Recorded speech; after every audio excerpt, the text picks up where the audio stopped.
Welcome to this week's episode of the Prep Athletics Podcast. I'm proud to have joining us Coach Marcus O'Neill from the Tilton School.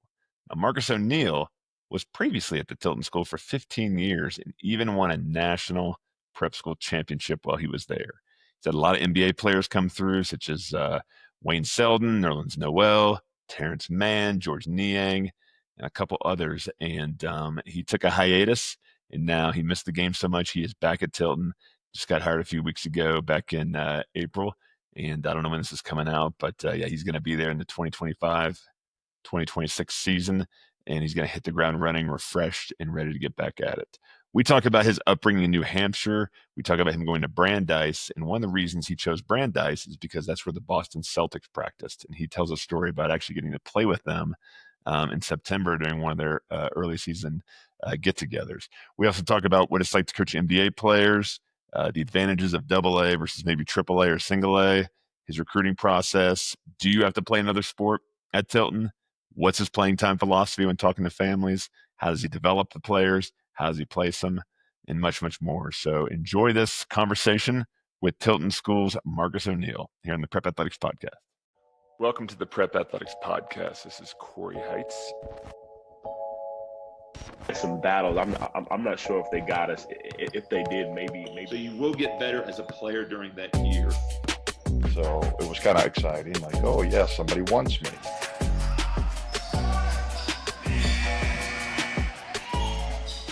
Marcus, welcome to the podcast. Hi. Hey, Good to be here. Yeah, good to have you here. Yeah. Welcome. And where'd you grow up, and how'd you get so good at basketball? I think a lot of people would say that I never was very good at basketball, but I grew up in an awesome neighborhood called Seacrest Village, which is located in Portsmouth, New Hampshire, since been named Osprey Landing. And I grew up playing in this thing called the Seacrest Rec, and the hoop was about 9.5 feet tall. The rim was bent, and it was in the corner of a concrete building, and the ceiling was about 10.5 feet tall. And we played this game called 21 every day for hours. So we learned to beat the crap out of each other. And it's the reason why I don't have very good arc on my shot and could never make a shot outside of 8 feet. But, we had a lot of fun, and, we played at the parks, and, this was sort of pre-AAU. So, you played with the older guys at the park. And if you were lucky, if you were getting beat up pretty good, they would say, hey, you should try this. And that was sort of our player development. Yeah, the old heads. That's the Yeah. old way of doing things. Yeah. Yeah. And then you ended up playing at Brandeis. What led to that decision to play there? Well, I had a couple schools that had some mild interest in having me play for them. Brandeis was one of them. I went there, and I think, at the time, that's where the Celtics practiced. I grew up, screaming at my black and white TV, anytime the Celtics would get behind at the game, and the Celtics were practicing at Brandeis, and I said, this is where I want to be. I want to be around these guys. It's a beautiful facility. It turns out it was an outstanding school. And, I played a couple of years there, but, I was a much better student than basketball player. So after 2 years, I was spending a lot more time with philosophy professors than the basket, in the gym. Well, I continued to play, pick up and stuff. Now, when you were there, did you have any Celtic sightings? Did your dream come true? The Celtics practiced there the whole time I was there. So I ended up, as my work study job, basically, bringing the water out to practice. But yeah, I ended up, sometimes probably one of my fondest basketball memories is one day I was in the gym shooting, and 9 of the Celtics guys showed up. This was sometime in late September before training camp, and they were getting ready to play pickup, and they said, hey kid, you want to play? We need one more guy, and it didn't lead to an NBA contract, but I made one nice pass to D Brown. So that was a lot of fun. That is awesome. That's a great story. Yeah. I actually worked at camp with D Brown in Taiwan randomly. Yeah. He was always a nice guy. Like when I would work at their practices, he was a nice guy and a showman. I saw him afterwards, years later, at the Milk House in Florida. He remembered me. Good guy. Yeah. definitely a hoop dude. You know? Yeah, absolutely. And what did you do after graduation? Uh, well, uh, I was into philosophy and theater and those things. And I think the day after I graduated, I jumped in my '76 Cutlass and drove across America. And I was planning to get a job, but I ended up playing a lot of pickup at this park in San Diego and ran out of money. So I ended up living with some friends in Phoenix. And then eventually I decided I should get a job. And I ended up back, in my hometown. And friend of mine asked me to coach he got the varsity job at Spalding High School and said, you're going to come be the JV coach. I said, all right, I'm not doing much. And I ended up there full time, ended up getting, after a few years of doing that, I got my master's degree in social work. So, I was sort of doing human services stuff and training to become a therapist and, all the stuff I learned, in the social work program at the University of New Hampshire sort of, helped me, in coaching, and I just never got out of coaching, while I was getting my master's degree. A guy that coached me at Brandeis called me and said, hey, you want to be my assistant at Endicott College? I said, sure. You know, so I worked for Mike Plansky, who was a great, great coach. Learned a little bit about coaching. I mean, I knew he was going to be an outstanding coach when he coached me at Brandeis. We ended up setting the school record for wins each of the 3 years we were there. And I was recruiting kids at Tilton for Endicott. And, the coach was leaving here and he said, hey, Marcus, why don't you think about applying for this job? I was spending so much time. I was camped out trying to get recruiting these two kids from Tilton to come to Endicott. And we didn't get either of the kids, but I ended up with a Tilton job, so it's pretty funny. Your story is kind of like Jack Kerouac's On the Road, going across the U.S. and then kind of, I bet you have a lot of stories from that. What do any stand out on your road trip? Well, I don't know if it was on that road trip or another road trip. Again, a lot of the most interesting things happened to me at the park. That's a lot of my life was lived at the park. And I was at this park one day, and a couple of women approached me and said, "You want to go to a cookout?" And I said, "Sure, I'll go to the cookout." And I got in a car with them, and I ended up in some other part of San Jose at this cookout, and then they said, "We want you to talk to this guy." And this guy took me to another park, and he was shooting hoops with me and said, "You should, do you?" I mean, I don't want to get into religion or anything, but he says, "Do you want to accept Jesus Christ as your Lord and Savior? We'd like to send you away to this camp." And then, well, before you know it, I didn't know where I was. I didn't know where my car was, and they wouldn't bring me back to my car. These women were nowhere to be seen, and so that was the only time in my life that I had been kidnapped, recruited to probably the Manson family. But Right. that was a fairly interesting story. Yeah, You made it back to your car, obviously, and unscathed. I did. I did escape. Yeah. And here I am. Wow. I don't know how Now, this helps us talk about basketball, but this sort of happened at a park playing I basketball. just like story. It's all about stories too in life, Yeah, Marcus. It's more than just about X's and O's. So yeah, I yeah. want to hear about. I mean, that to me. I mean, I lived in my truck for a year and a half when I got out of the military, trapezing the U.S. and Canada, and yeah, had crazy stories too with that. So it's not everyone takes off in their car across America with no destination. So I kind of like that. Yeah, I mean, sometimes I wish I had a 4-year plan or a 5-year plan, and I could tell you that I knew what I wanted to do and went and got it. It's just hasn't been my life. I mean, and I sort of blame my parents for that. My father was at Woodstock, so Oh I mean, wow. it's got to be their fault that I have lived a life, without analytics for a long, long time. Yeah. Right. Right. Well, let me ask you this: your social work, the philosophy Yeah. you got into, do you incorporate any of that into your current coaching style? Well, I think I incorporate all of it. I would say, half of sort of what I use to live my life, what I've learned is sort of through formal education. I had such incredible professors in the philosophy department and in other departments at Brandeis, and you were allowed to take courses at other universities. I took a course over with Professor Minkiti, who was a professor at Wellesley. So half of what I use, I think, is through formal education, the master's in social work and the philosophy department at Brandeis. And I think the other half is sort of the stuff that you learn, through athletics.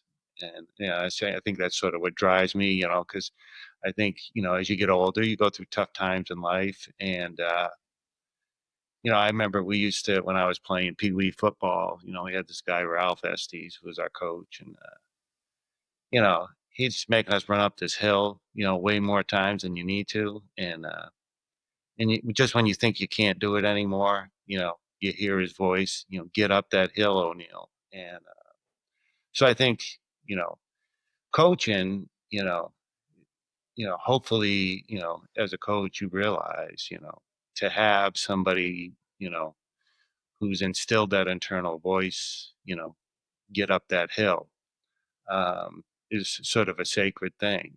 So that's the position you can occupy in somebody's mental and emotional life. And, I still draw on that today. I'm a, 53-year-old guy, and I still need to get up that hill. And I still think of Ralph Estes or Jim Catkin or, Mike Plansky, these guys who just at the right time, when you think you can't do it, they're telling you, you better do it. And you got to do it, man. So, Mhm. uh, so yeah, I think that's coaching. Yeah, absolutely. Now you're back at Tilton. Yeah. Um, you took a break and you're back now. For people that don't know, give us the pitch on Tilton's as a school and then your basketball program as well. Well, the first thing you need to know about Tilton School and the basketball program is that I'm here and I have these great stories. But I think you know my thing is I always try to get people to visit. If you're considering prep, a boarding school, prep school for basketball, and you look at the websites or you gather information from some other site that tells you, which one is ranked in a certain way academically, that's all well and good, but ultimately these places provide some of the same basic fundamental things. But like until you visit a place, I don't know how you can know anything about that school. And I think when you come to our campus, what you'll find out is, yeah, you're going to work hard. You're going to have a structured thing. You're going to, foster a sense of independence as a young person. But so we'll make you work hard, but you're going to have fun. This isn't a miserable place. It's and I'll also say it's not. It's not as formal as some of the other boarding schools that we compete with. Like there's certainly events where you're going to have to, put on a sports coat and a shirt and tie, but you're not going to have to do it every day. Um, so, you know, I think there's a real importance to know which fork is the salad fork. I still don't know, but I know it's important. So you'll learn those things here. You'll learn how to function in a professional environment, how to interact with adults. How to develop your resume and talk in an interview. You'll learn those things, but you know, you also can you spend a lot of your time in a less formal setting. You won't every time you're solving some physics problem or something. You're not going to have to be in your sports coat. So it's a happy place. It's maybe a little less formal, but we got such awesome students here. When people come and visit, I mean, some high percentage of the time they come back from the student guide tour and say, wow, those kids are impressive. Yeah. Those guys are really impressive, and I do think so. We have a you know we have a great community here, and uh, you know for anybody from any distance too, it doesn't help that it doesn't hurt that we're right off Interstate 93. Like if you're trying to get here, it's we go and play some of these road games, and you're not even within 15 miles of a pizza place. How do you live like that? That's inhumane. Right downtown Tilton, we have Tilton House Pizza, the best new pizza place in New Hampshire. We have Casamigos. Eduardo owns it. Eduardo does a terrific job. It's probably the best Mexican place, within 50 miles as well. I mean, and you can walk, if you're a student here, you're going to walk down there for lunch. There's a way to do that. Think about that if you're thinking about coming to Tilton. If you need a pair of sneakers or clothes, the Tanger outlets are right up the street. You can get to those. We have a great physical location. It's not in the middle of nowhere. It's a decent downtown. So I don't know. I don't know what to say for a sales pitch other than this is the perfect place. This might be the best place on earth, aside from some of the beaches in Costa Rica. If you're looking for a place to be, you want to be with great people, a great guy, this is where you should come. I don't know why you would even look at another school. I guess that's what I would say. I love it. What's your closest airport?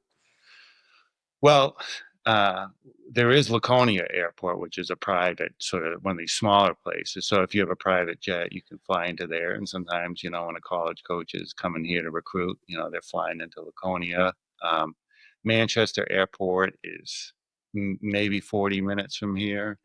There's a lot of direct flights, into Manchester, but and then Logan's within 2 hours whenever the traffic is reasonable. So. Perfect. Let me ask you this. You've had a bunch of NBA players come through your program to include Georges Niang, Wayne Selden, Nerlens Noel, Terance Mann. Everyone's trying to crack the code, Marcus, of how to get to the NBA, right? It's easier to get struck by lightning twice than to make it there. So is there any commonalities these guys had that you saw early on that made you aware that they had NBA potential? Like, what's the secret sauce, if there is any? Yeah, the, there's, I don't know the answer to that question. I mean, those guys were all tremendous guys. I think, it's in terms of on-court play, efficiency is really important. Each of those guys had different reasons why they were able to go as far as they could. But, we sort of evaluate offensive players based on, a few pretty simple statistics, shooting percentage and assist to turnover ratio. And, I think there's, better metrics out there for people who have better technology than us. But, efficiency on offense is an important part of it. And then, I always think that for younger players, it's important to have an identity. If a college coach calls me and says, "What is this kid?" Oh, this kid is he's really a pest on defense. He'll pick up full court. People don't get by him real easy.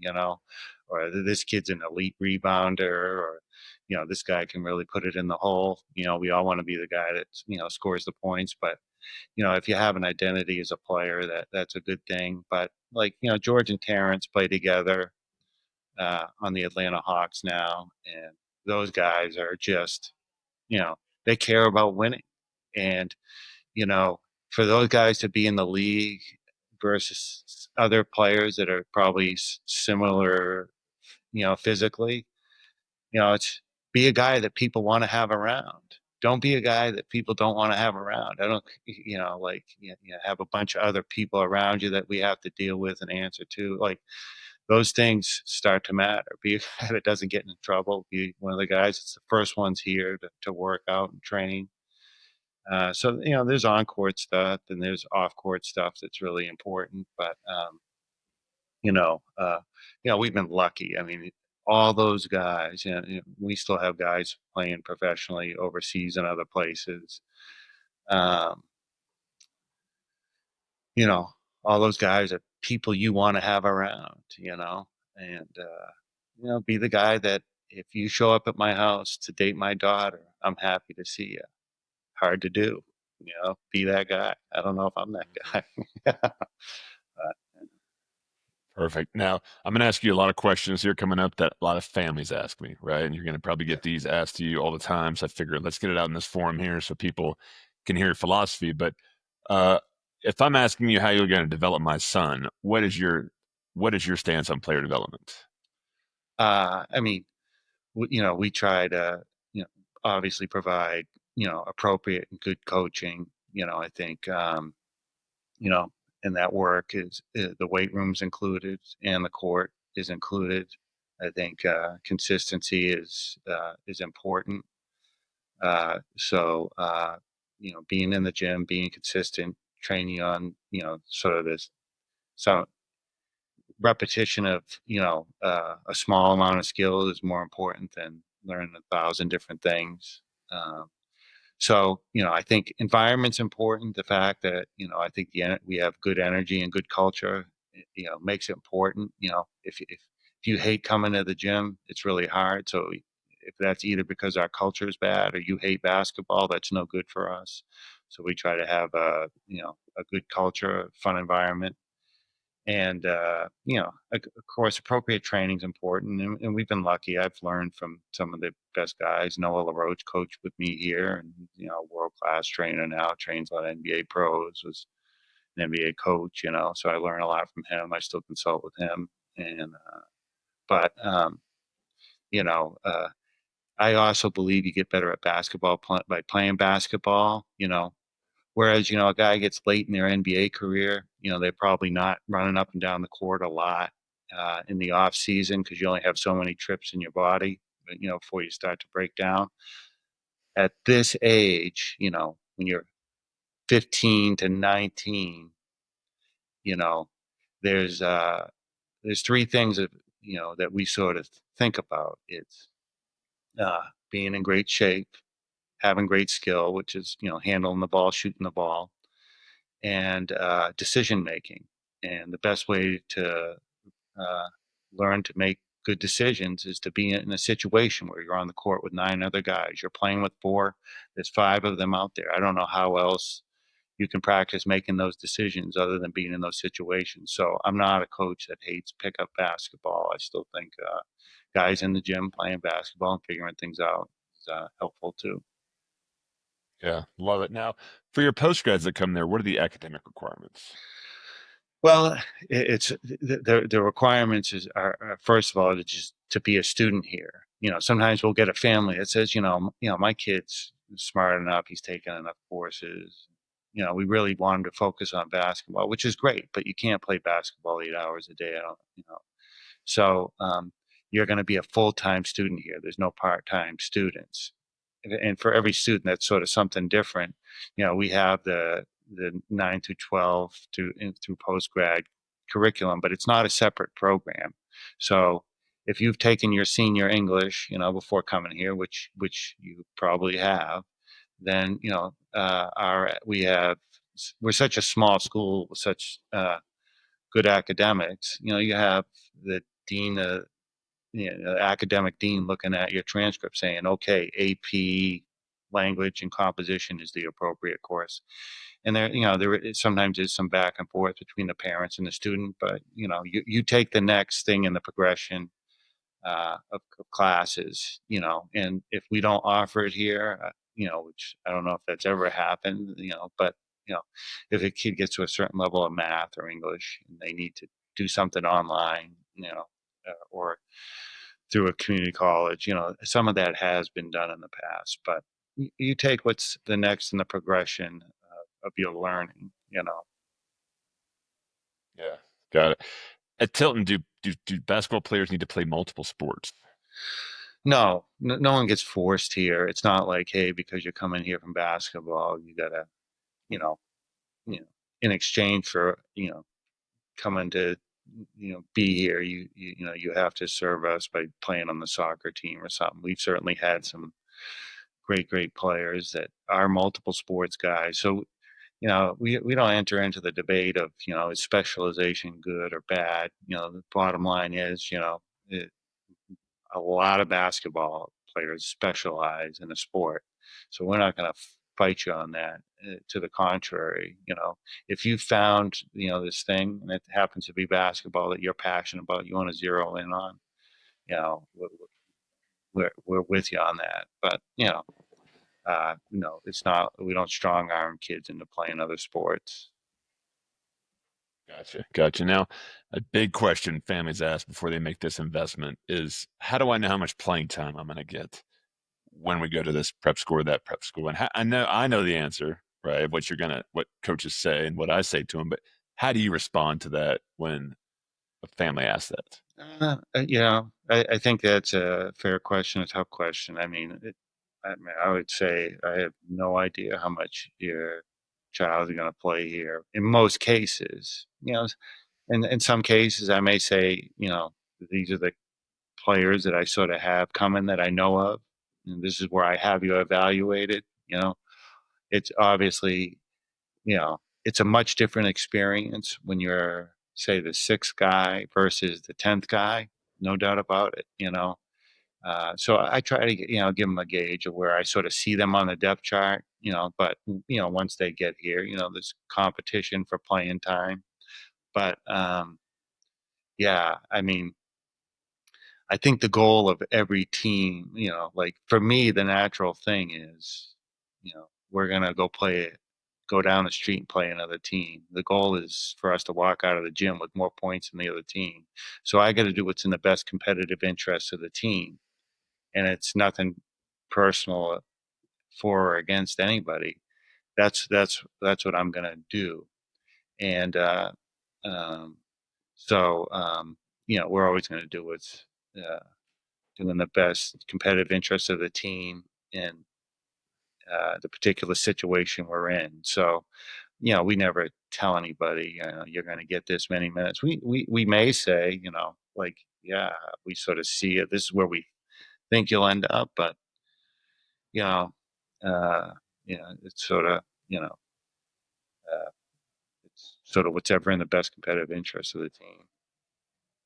I use the Holman Smith story a lot to where he was third on the depth chart for you, right? And then I think a player got hurt, another player had another issue. Yeah. And I think 10 games in, Holman became the starter the rest of the season Right. and ended up, at a D1 program. So you have to be ready to go always because, as in life, you don't know who's going to get injured, whether it's a college program or a prep school program, who's going to get injured, who's going to transfer, who's going to fail out, who's going to get benched due to not being how they should be on the court or off the court. So you always got to be ready. And true, Marcus, you also have to get film on everybody that's a last year player to show to college coaches. So kids are going to get playing time.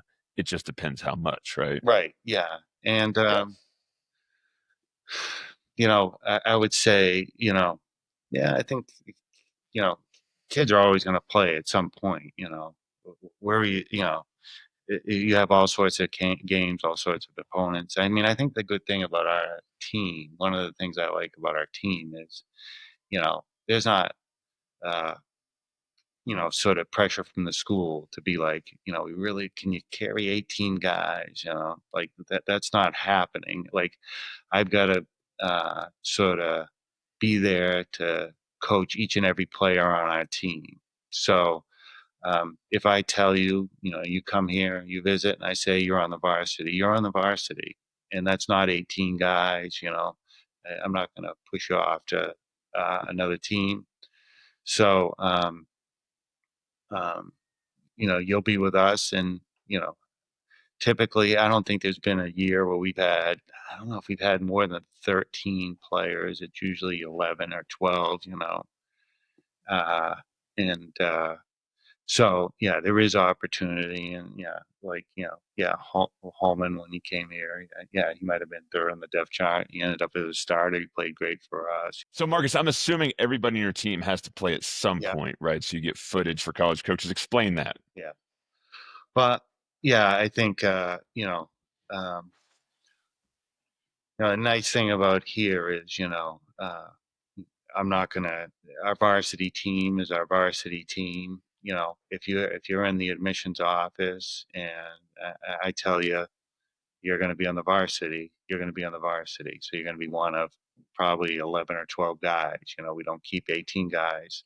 So the opportunity here is real. And, like we talked about with Holman, I mean, basketball is physically demanding thing. So, sometimes guys get hurt. Sometimes somebody outplays somebody that you didn't expect. And there is opportunity. You know, I mean, ultimately everybody plays in some of the games. I mean, you play all kinds of games, all kinds of opponents. It's a 30 game season. So Uh-huh. there's a lot of chances to play, but we also there's a lot that even though some of the fall traffic has been reduced, uh, so there's still coaches coming through here. Sometimes coaches will say, sometimes we'll have coaches say, Marcus, we'd rather come to a practice than a game. And we play a lot in practice. We're not, running a million sprints, without a ball in our hands. There's a lot of opportunity to be evaluated. Even for a guy that plays a lot, there's a lot you can see in our practice. And a lot of coaches want to see that. And then, over the years, you do this long enough, sometimes there is a coach that calls you and says, you got anybody for us? And not that they're going to just completely take your word for a guy, but you can get them in the gym to see a kid. Sometimes you're placing a kid in the spring, March or April. So um, your opportunity will be what I say it is, and you know, I don't, I'm not going to mislead you. If you come here, so it's important to honor what you say and say what you mean. So that I think we've done that. Yeah, love it. Now, my son just committed to play for Tilton, right? Walk me through what you tell players and their families about how you're going to get them placed in college. Like, what is your recruiting placement process now in 2025, which is different, Right. obviously than it was 5 years ago. Right. Well, I think it's not fair if you don't acknowledge that the landscape has changed, the timetable's a little different. You have these guys like Patino coming out and saying, we're not looking at high school kids at all. You know, so yeah, I think with every player, that comes in, say they're a post grad, you talk about, well, what's your current recruiting? And if a kid says, well, I don't have a single college, Division 1, 2, or 3 interested in me, and I want to play Division 1, then so you're really trying to bump a kid up 3 or 4 notches. I mean, I don't know, it's not realistic. Now, there's plenty of kids that come in and say, hey, I have a Division 2 offer and I want to go Division 1, and I'm a 6'7", forward. You know, there's fewer 6'7" people walking around than 5'11", and so it's a different situation. I might chime in and say, well, I think your thing is realistic, but if somebody has unrealistic expectations, it's I'll tell them I think they're being unrealistic, but like you know, Kevin Crescenzi came and played for us. I think that was 2012. Kevin played for us, and he was from Florida. So there's no Division III basketball down there. He had some college recruitment, but not significant. And he was a good student and a good player. I could see on film he was a good player, but I wasn't telling that kid or his parents, hey, you should come here. You're going to end up Division I. And, he basically went from sort of minimal recruiting to playing 4 years at Dartmouth, and he's still playing professionally in South America. You know, I didn't know that was going to happen. So, you know, you don't want to mislead people. I don't mislead people, but I also, you know, don't believe that it's my job to tell you that your dreams are stupid or unrealistic because, I mean, I grew up playing at the rec thinking I was going to replace Larry Bird. And that's what drove me to play and try to play like Larry Bird. And when I was 32 and playing pickup at the park, I said I might not ever get drafted, so, and I'm thankful that there wasn't a lot of people. Like, you want to be realistic about stuff, be realistic about your retirement portfolio. Like, I'm not a dream killer either. So there's always that balance. You don't want to kill kids' dreams, but you also don't want to set people's expectations in a way that's, not not realistic, But I didn't turn out to be Larry Bird. I still have a good life. I'm still in the game, so you know. Yeah. But then you got to tell families too now things are taking longer than they ever have before. And that's tough if you're a post grad family and it's April and a kid's still not placed yet. That's how do you handle what are you going to do when that happens? Yeah, I think for every player, you need to have a plan and a backup plan. Like, if a kid's like, I want to play Division One, or I don't want to do anything. Well, all right. So if That's a that doesn't successful happen, if that doesn't that's a happen, path of failure. yeah. If that doesn't happen, what are we going to do? Are you going to consider junior college? Are you going to consider this? Are you going to consider that? Because the worst time to talk about that is in April or May. Like, Yeah. oh, Yeah. well, it didn't happen. What are we going to do?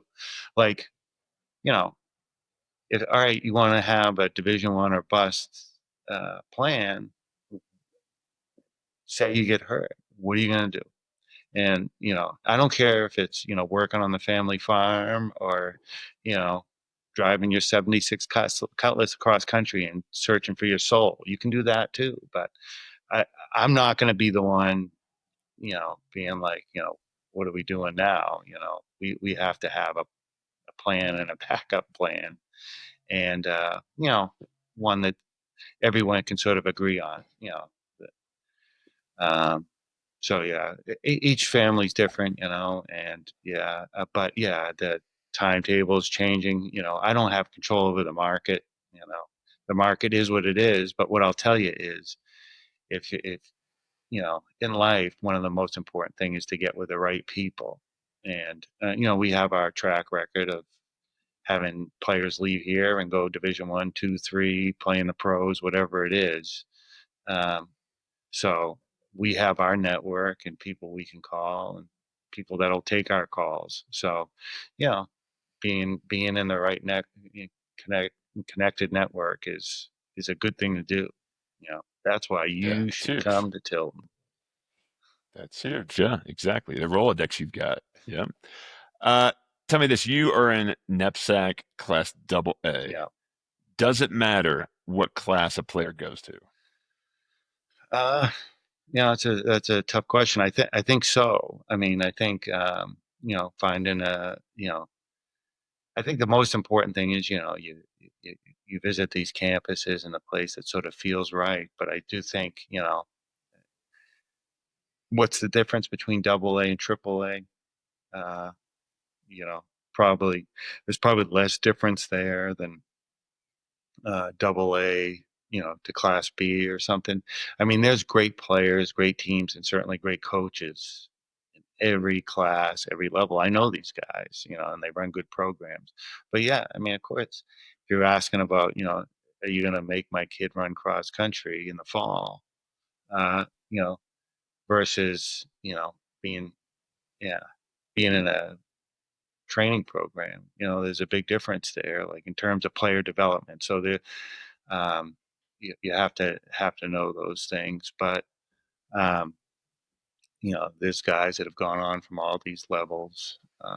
You know, Well, let me ask you this. Let me get more specific. Is there any difference between double A versus triple A or double A versus single A? Like you got one level up and below you. Everyone says their level is the best for some reason. right. Give me your pitch on double A and why a family should consider it if they're thinking like triple A is better or, is single A that much worse? Like these are all just opinions, but Right. I'm just curious to hear yours since you've been at double A so long. I guess sort of what I like about double A is we play a little bit longer game. So we're at the 18 minutes. So that gives you a little more opportunity to play a deeper rotation of players. So I think that helps. Triple A is a little more than even that.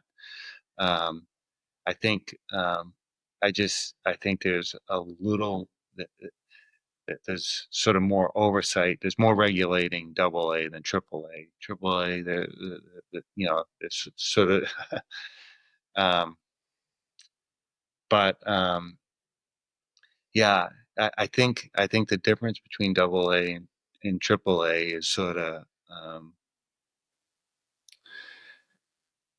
it's I don't know if there's a huge difference there. Um, there's a huge variation, from school to school. I think more so than double A to triple A, because I think every school sort of has their own identity and sort of how they want to do things. So um, yeah, but the triple A teams, A like tough every question. single one of the triple A teams, is saying we take basketball very seriously, and every night that we play, you better be ready. I think the double A's, some of our schools, aren't sure they're ready to say that, um, for whatever reason. So, uh, Yeah, it's a knife fight every night though in Double A. I mean, let's not kid ourselves. uh, yeah, I don't expect to have an easy game all year, and but to be fair, we've had tough games in single A teams, but there's plenty of good ones there too. But um, I think it's more school to school, coach to coach. Uh, who who do you visit and feel like, yeah, I want that to be the guy screaming at me, get up the hill. That's right. That's right. Now, what are you looking for in a player, Marcus? Um, I mean, for us, when I talk to guys in our mission office, obviously we need a certain amount of guys, a certain amount of talent. But, you know, if you're talented, but you don't love basketball, sometimes it doesn't even work with us, because we're in the gym, and I think,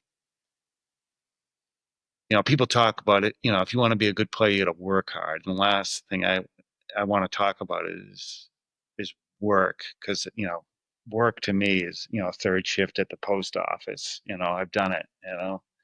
Uh, if you don't love it, it's all work. And but if you do, if you have that thing, if we have that shared passion for basketball, that's a starting point. So you have to love basketball to sort of enjoy and be part of our program. So I sort of look for that. I think, every prep school coach is going to want to hear from a high school coach. Oh, this guy's the first guy in the gym. He's a gym rat. Everyone wants to hear that. They love basketball. So I mean, I think that's important. We play both ends of the floor. Um, but yeah, so we put an emphasis on culture, but we need guys to play all the different positions, and we train our guys all the same, like our guards learn to finish around the basket and be inside.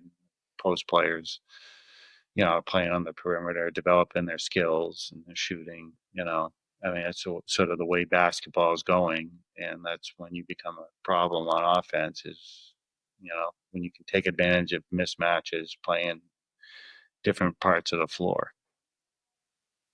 Yeah, love it. What does it take to be a D1 guard? A what? A guard at the Division 1 level.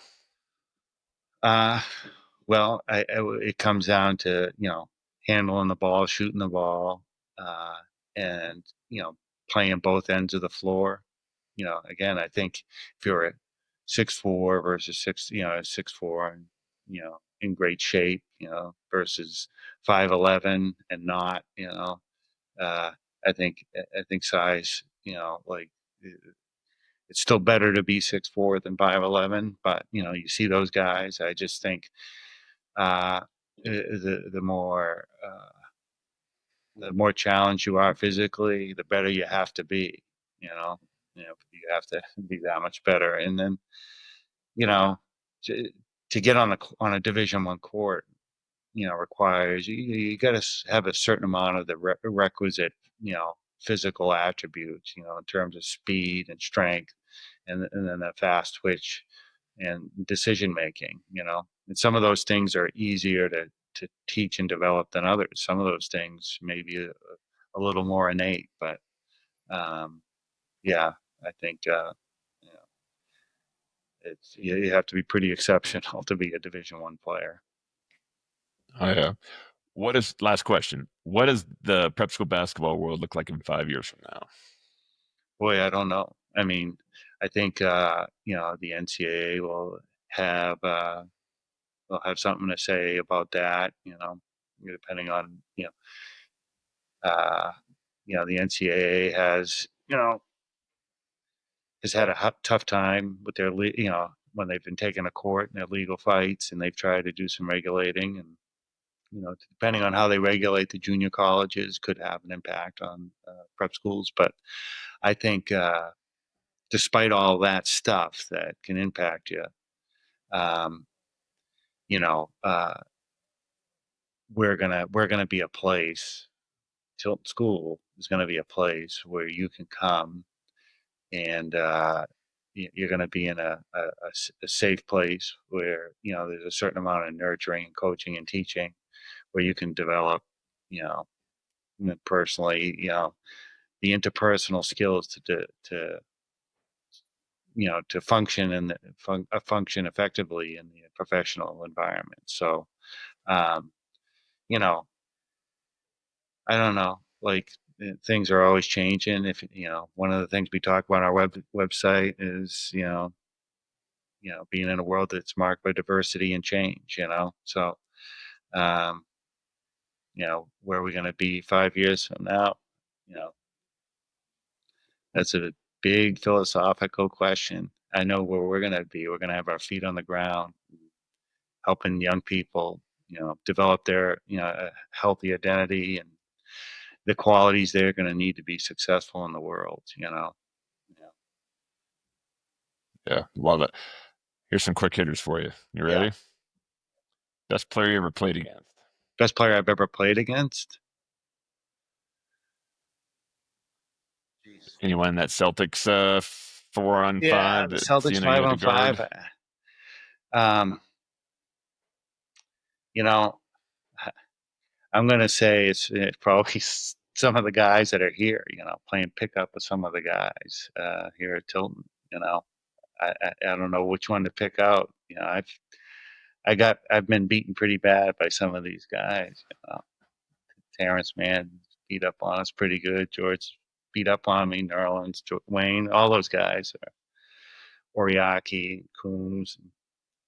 Um, so yeah, it's sort of funny. I have thought about that because I played in a lot of men's leagues and played in prep school, college, and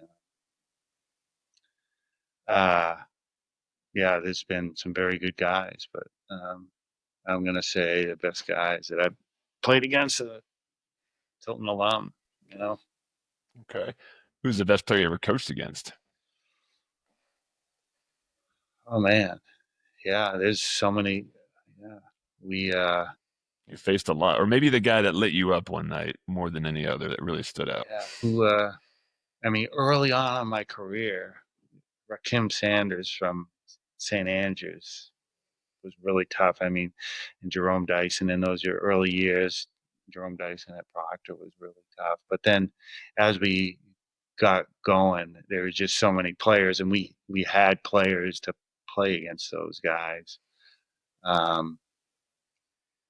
Donovan Mitchell played against us from Brewster, but they had 5 other great players too, so they don't stand out as much. Like even Donovan Mitchell didn't stand out as much because he had 5 other high major guys on his uh, on his team. Will Barton had a really good game against us, sort of single-handedly, stole our heart one year at Brewster. He was very good.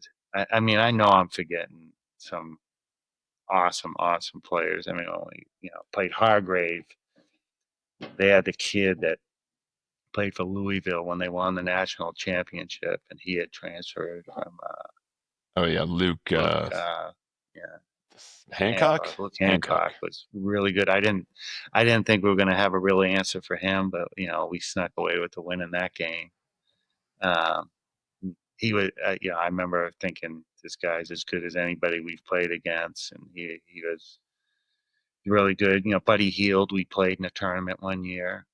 Buddy Hield was very good. We played them in a tournament. I think we played them in Illinois, and there was no shot clock, and his coach just we had better all around talent, but they would just hold the ball until Buddy Hield could get a shot off, and he was really tough to beat that day.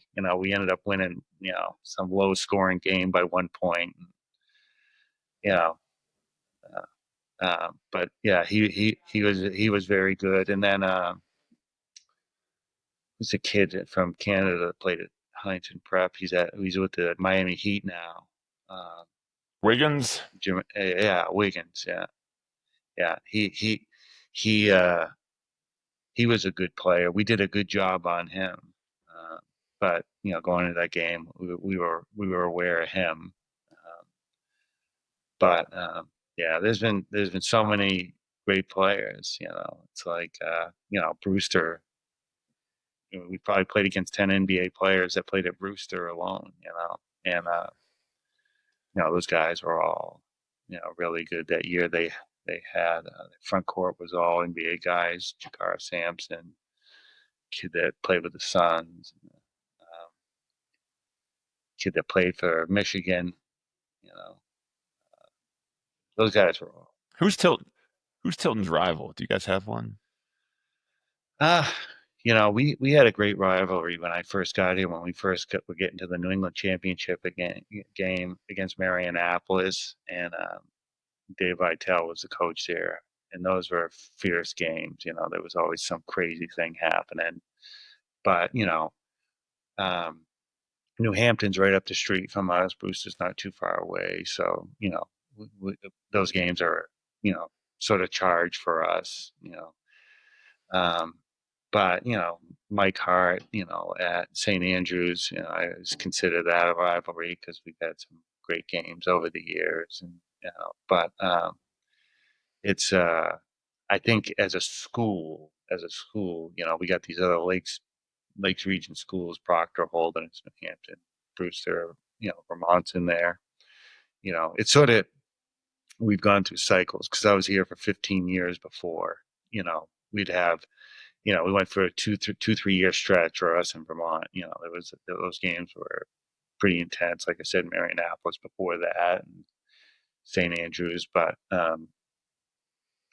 it's always hard to go to New Hampton and be competitive. The AD over there, Jamie Arsenault, was from my hometown.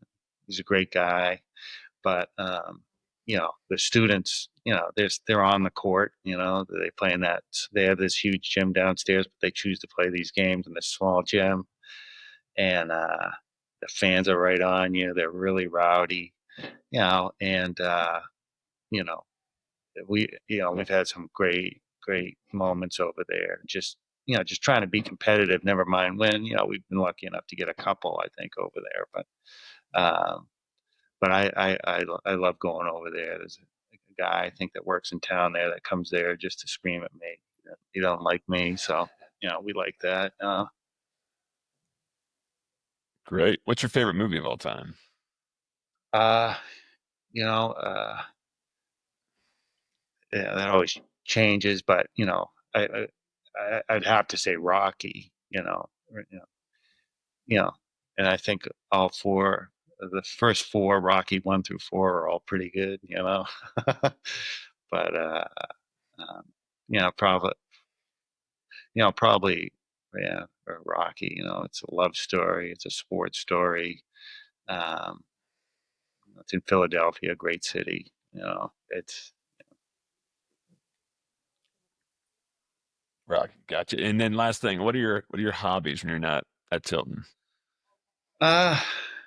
Well, I still try to get out and work out in the morning, in these workout classes, boot camp and yoga and Pilates. But, my biggest hobby these days is, having my young daughters, tell me what to do, like going to they do dance and stuff. So, I'm a dance dad now. So you go watch them, and dance competitions, and but yeah, I mean, I still like to travel. We try to go to the Outer Banks. Every year, every other year, I got a sister down there.